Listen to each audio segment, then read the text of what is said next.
불행은 그녀가 막 꽃을 피기 시작하는 17살의 여고생 때 찾아왔다. 그녀는 언니와 강가에서 수영을 즐기고 있었다. 그러던 중 다이빙을 하겠다며 뛰어내렸다.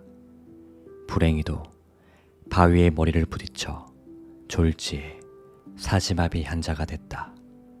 목 아래쪽 모든 감각을 완전히 잃어버렸다.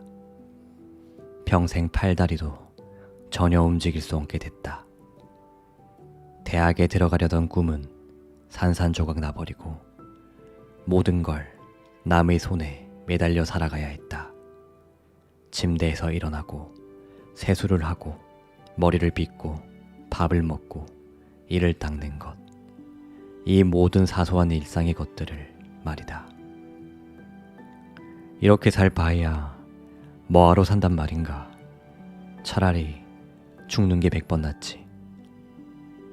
어쩌다 휠체어를 타고 외출이라도 하는 날이면 굴러떨어질 만한 높은 곳을 찾아 두리번거리곤 했다. 하지만 마음대로 죽지도 못했다. 그녀는 이 세상 그 누구보다 불행한 사람이었다. 지도교사가 처음 붓을 입에 물려주며 그림 그리는 법을 가르쳐 줬을 때 그녀는 자신도 모르게 붓을 거칠게 내뱉었다. 이런 건 장애인들이나 하는 거죠. 난 아니에요. 모든 걸 철저하게 불행의 눈으로 바라보았다. 완전히 마비돼 흐느적거리는 자신의 팔다리만 보고 살았다. 자신의 내면 깊숙한 곳에 무엇이 들어있는지 거들떠 보지도 않았다. 불행, 저주, 죽음만을 꿈꾸며 살았다. 그러던 어느 날 그녀는 한 사지마비 환자가 연필을 입에 물고 알파벳을 힘겹게 써내려가는 걸 목격했다. 호흡기에 의존한 채 입조차 제대로 움직이지 못하는 남자였다. 그는 경건한 자세로 알파벳 세 글자를 천천히 그러나 또박또박 써나갔다. 평화와 감사에 가득한 얼굴이었다. 순간 그녀의 얼굴이 화끈 달아올랐다. 자신은 그동안 마비된 팔다리만 바라보며 살아왔지만 그 남자의 얼굴에서는 육신의 한계를 뛰어넘는 찬란한 내면의 빛이 발산되고 있었다. 그제야 그녀는 자신을 남의 눈으로 보다 깊이 있게 바라볼 수 있었다. 그 순간까지만 해도 저는 남들과 비교해 못 가진 것만 바라보고 살아왔어요. 혼자서 일어날 수도 없고 먹을 수도 없고 이를 닦을 수도 없고 그런 피상적인 것들만 바라보았죠. 그러다가 팔다리가 인생의 전부는 아니라는 걸 깨달았어요. 그러면서 제 내면에 감춰진 것들을 하나 둘 꺼내나가기 시작했죠. 팔다리는 나라고 생각하니 팔다리가 마비되자 자연히 자신도 마비됐다. 인생은 끝장났다고 믿었다. 하지만 생각을 돌려보니 그게 아니었다. 팔다리는 인생의 수천 가지 면들 가운데 불과 한두 면에 불과했다. 한두 면에만 집착해 나머지 수천 가지 면들을 외면하며 살아왔던 것이다. 나를 팔다리 이상의 존재로 바라보자. 마비된 팔다리를 뛰어넘는 숨어있던 능력들이 꽃을 피우기 시작했다. 그녀가 붓을 입에 물고 그림 한 점을 그리는 데는 평균 6개월에서 8개월이 걸린다. 하지만 그녀는 행복하다. 내면의 무한한 가능성을 뽑아내는 일이 재미있기 때문이다. 그림을 그릴 때마다 제 한계는 없다는 걸 느껴요. 팔다리가 할 수 있는 건 한계가 있지만 마음으로 할 수 있는 건 한계가 없으니까요.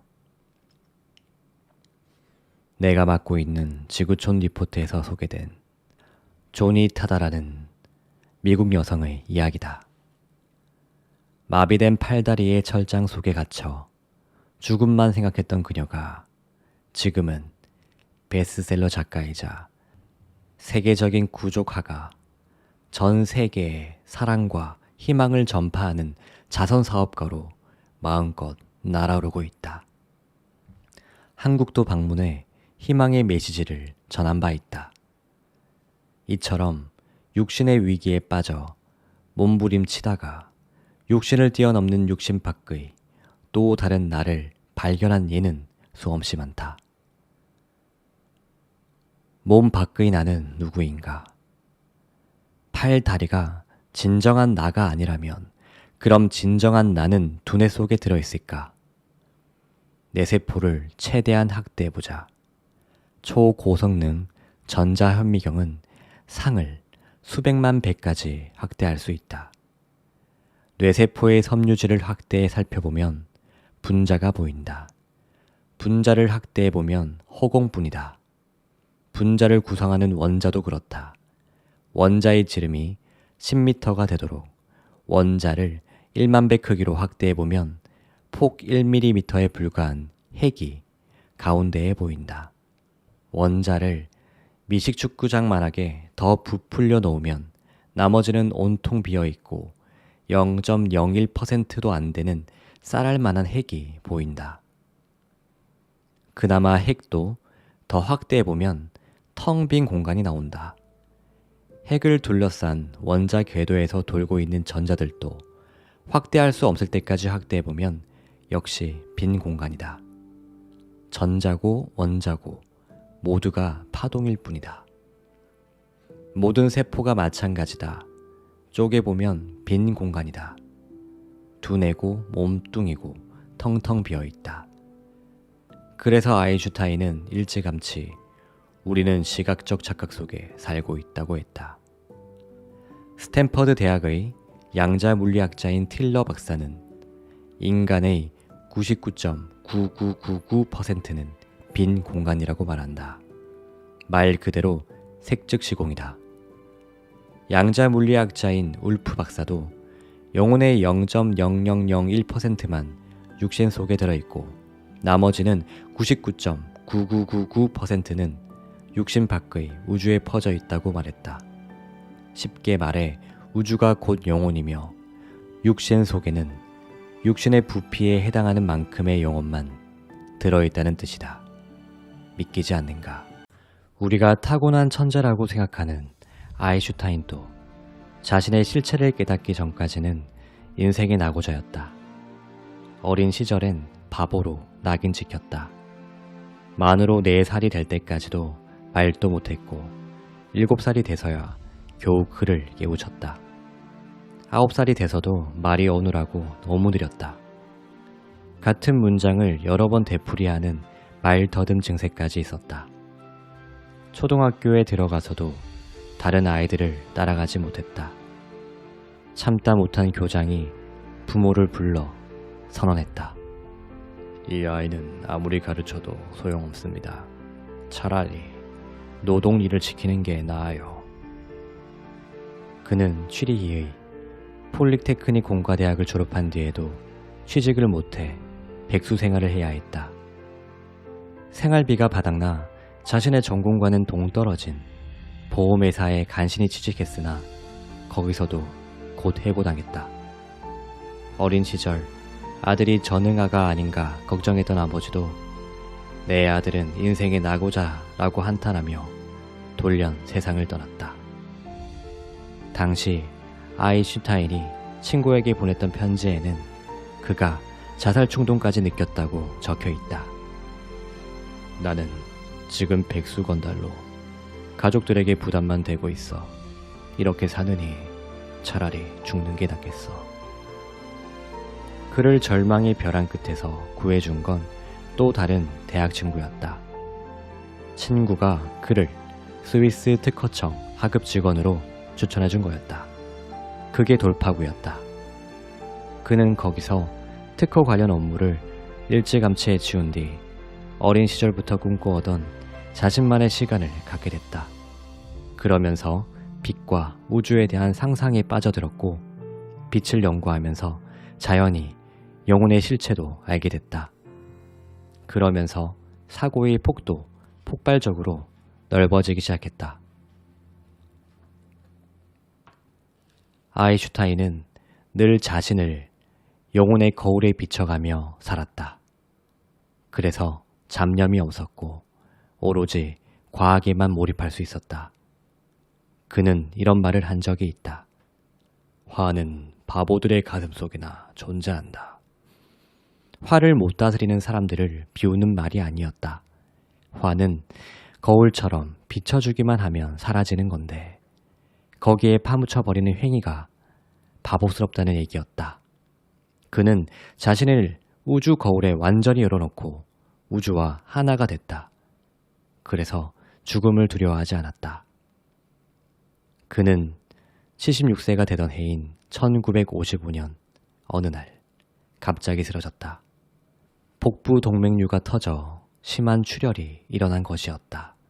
네로라 하는 의사들이 긴급히 달려와 수술하자고 했지만 그는 뜻밖에도 단호히 손을 내저었다. 제가 가고 싶을 때 가고 싶습니다. 인위적으로 생명을 연장하고 싶지 않아요. 제 몫을 살았고 갈 때가 됐으니 조용히 가고 싶습니다.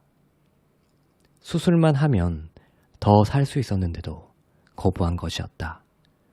그가 남긴 유언도 이례적이었다. 시신을 화장해 연구실 주변에 뿌릴 것, 묘지나 묘비는 절대 만들지 말 것, 장례식도 치르지 말 것, 두뇌를 제거해 과학 발전에 이용토록 할 것 등이었다. 그는 어떻게 자신의 죽음을 그토록 초연하게 바라볼 수 있었을까? 보통 사람들은 육신이 자신의 전부라고 믿는다. 육신 속에 자신의 모든 게 들어있다고 생각한다.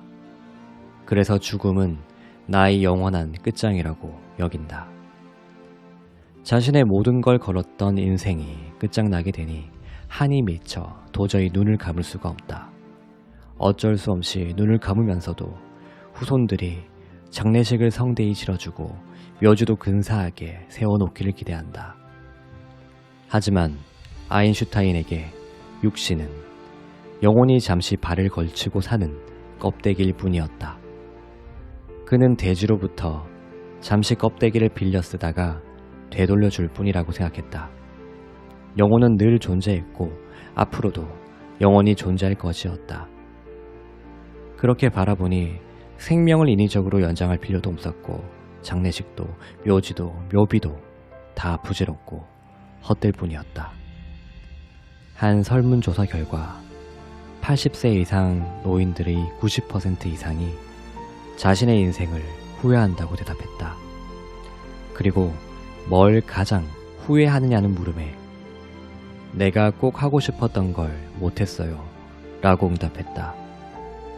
꼭 하고 싶었던 게 뭡니까? 라고 물으니 대답은 뜻밖에도 세계 여행이나 많은 돈, 출세 등 거창한 게 전혀 아니었다. 내 아이가 소원했던 걸 해줄 수 있었더라며, 가족에게 좀 더 따뜻한 말을 건네며 살았더라며, 돌아가신 어머니께 좀 더 친절하게 대해드렸더라며, 쉽게 말해 사랑을 베풀지 못하고 살았던 걸 가장 후회했다. 사랑은 영혼의 본질이다. 나를 비우고 남에게 베풀면 영혼이 열린다. 하지만 영혼의 눈을 못 뜨고 살다 보니 사랑은 뒷전이 되어버렸다. 겨우 죽음에 이르러서야 다급하게 영혼을 찾고 사랑을 찾는다. 한 세상 다 살고 나서야 내가 누구지 하고 두리번거린다. 아인슈타인은 자신이 진심으로 사랑하는 게 뭔지 알고 살다 죽었다. 우주를 사랑했고 인생을 사랑했다. 누구에게나 똑같은 선택이 주어진다.